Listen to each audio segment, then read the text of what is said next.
بسم الله الرحمن الرحيم. اللهم صل وسلم وبارك على سيدنا محمد وعلى اله وصحبه اجمعين. ازيكم حبايبي، عاملين ايه؟ يا رب تكونوا بخير وفي احسن حال ان شاء الله. النهارده معانا فيديو كده، من زمان ما صورناش فيديوهات في المطبخ مع بعض. هنصور النهارده فيديو سهل وخفيف وغدا سهل وسريع وكمان طعمه حلو. نسمي الله ونصلي على سيدنا محمد عليه افضل الصلاه والسلام. ولايك للقناه ولايك للفيديو بتاعنا النهارده واشتراك في القناه وتفعلوا الجرس على كلمه الكل عشان يوصل لكم اشعار بكل جديد. اول حاجه معايا كده دي فرخه، انا خليتها فرخه كامله، الصدور والوراك. خليتها من العظم وفرمتها في الكبه.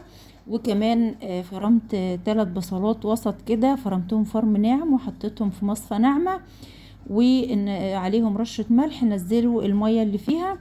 وكمان كام عود من البقدونس، خرطتهم ناعم بقدونس اخضر، وعليهم نص معلقه من البابريكا، وكمان فلفل اسمر وكمون ورشة صغيرة من الحبهان المطحون. وكمان هناخد بهارات فراخ نص معلقة صغيرة.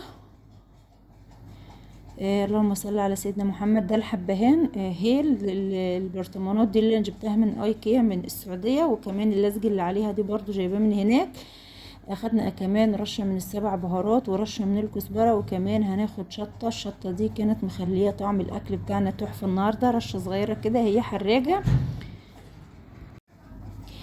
وبعد كده اللهم صل على سيدنا محمد هنمسكها نديها عجنة حلوة كده، نقلب كل المكونات في بعضيها والتوابل بتاعتنا وكل حاجة حطيناها. هنقلبها كويس زي ما انتم شايفين كده. بصوا يعني عجني فيها بذمة شوية، وبعد ما عجنت فيها شوية حسيتها طرية، فاخدت معلقتين كبار من البقسماط زي ما انتم شايفين كده، وكمان اخدت معلقتين كبار من بهارات الكفتة في الاول. مدياها طعم وريحة حلوة. بصوا الأنسجة بتاعتها كده بتشد، ده من العجن الكويس فيها. بعد كده هنكورها تصبعيها زي ما انت عايزة.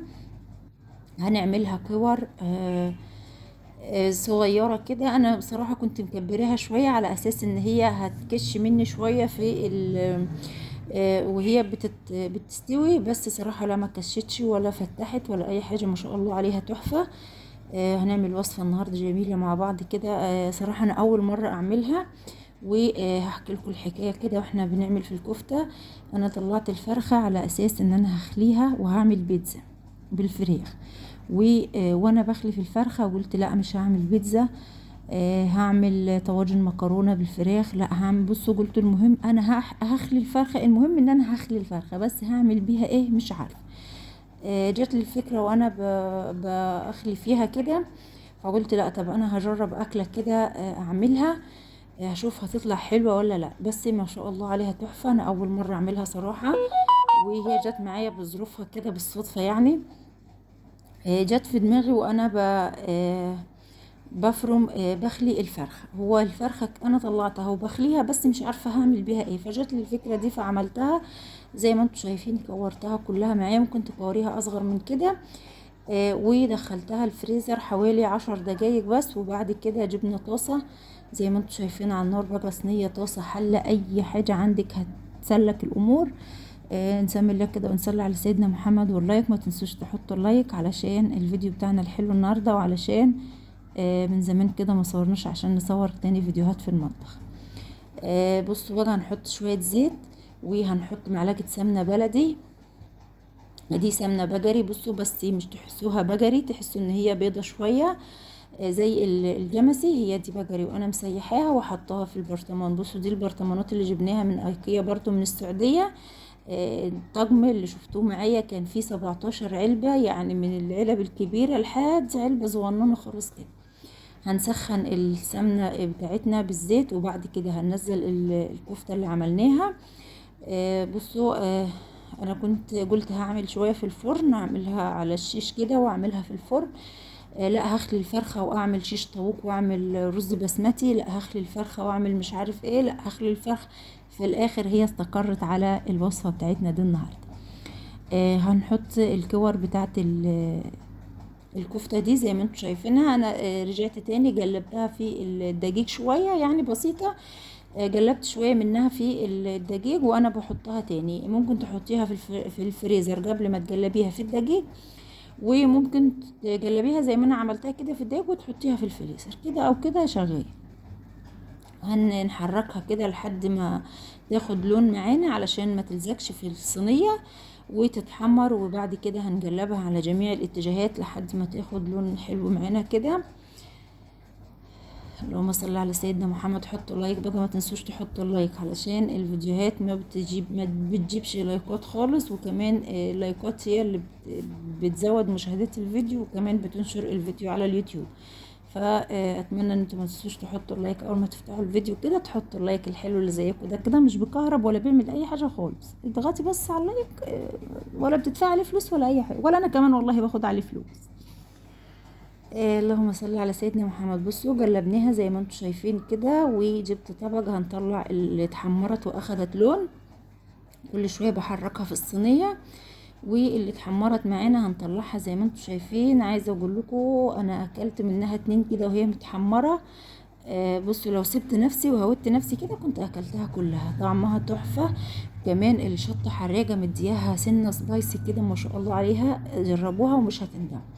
وكمان الوراك بتبقى طرية عن الصدر، فمدية الكفتة طراوة شوية، مش ناشفة متفلة بلحمة الصدر. بس انا فرمت الفرخة الصدور والوراك، فالصدور بتبقى طرية شوية عن الوراك، بتبقى طرية عن الصدور، فمدية الكفتة طراوة كده وطعم حلو. بصوا ما شاء الله عليها من جوه تحفة، ومش مكتومة ولا نية ولا اي حاجة خالص. ده الدور التاني كده، خلصت ده وحطيت دور تاني هجلبه برضو بنفس الطريقة، يتحمر من جميع الاتجاهات. وبعد كده هنطلعه وهنجيب معانا حلة صغيرة او في نفس الصينية، بس انا لقيت فيها حتت يعني محروجة كده، فقلت لا هتغمج معايا باقي الاكل، فقلت لا هغيرها. فجبت حله، صفيت السمنه بالزيت اللي كان محمره فيه الكفته، وزودت عليه شويه بس من الزيت، ونزلت كده بمعلقه كبيره من التوم كده محترمه. هنحمرها يعني مش هحمرها جامد، يا دوبك تاخد لون ذهبي فاتح كده علشان ما تمررش معايا الاكل. وبعد ما تبدأ تصفر وتاخد معايا لون، هنزل عليها بعصير الطماطم. عندك صلصة حطي، عندك صلصة معلبات يعني عايزة تزودي، انا مش عندي، استكفيت بعصير الطماطم. هي الطماطم كانت حمراء وحلوة ما شاء الله عليها زي ما انتم شايفينها كده. وبعد كده هزود عليها بس نص معلقة من البابريكا، وكمان شوية من الكمون، وهنظبط الملح بتاعها. بصوا البرطمانات دي ما شاء الله عليها تحفة، اللي جبتها من ايكيا، وكمان الستيكر اللي عليها ده كده جبته مكتوب عليه اسماء البهارات والحاجات دي، جبته برضو لزقت عليها. اللهم صل على سيدنا محمد. كنت عاملة روتين جامد في الشقة وفي المطبخ، بقى بنفرش فرش الشتاء ونجهز الشقة للشتاء، بس صراحة ما صورتش. وطلعنا البرطمانات الجديدة وكل حاجة. بصوا حطينا الملح بتاع الصلصة وظبطناها واتسبكت، وبعد ما اتسبكت زودتها شوية مية وسبتها تغلي شوية. وبعد كده نزلت بالكفتة، انا شلت شوية ناشفين مش هنحطهم في الصلصة، متحمرة كده. وبعد كده حطيت باقي الكفتة في الصلصة زي ما انتم شايفينها. اخدت كام غلوة معايا، وبعد كده سلقت مكرونة سلقت مكرونه. انا بصوا انا كنت بعمل ده كله، عملت الصلصه والكفته وجهزت وهعمل مكرونه. فالمفاجاه بقى جيت اسلق المكرونه بعد ما غليت الماء، ما لقيتش مكرونه السباكيتي. اتفاجئت ان هي بصوا كان في حتت محروجه من الصلصه، زي ما قلت لكم من اللي مكان التحمير، الزيت مكان التحمير.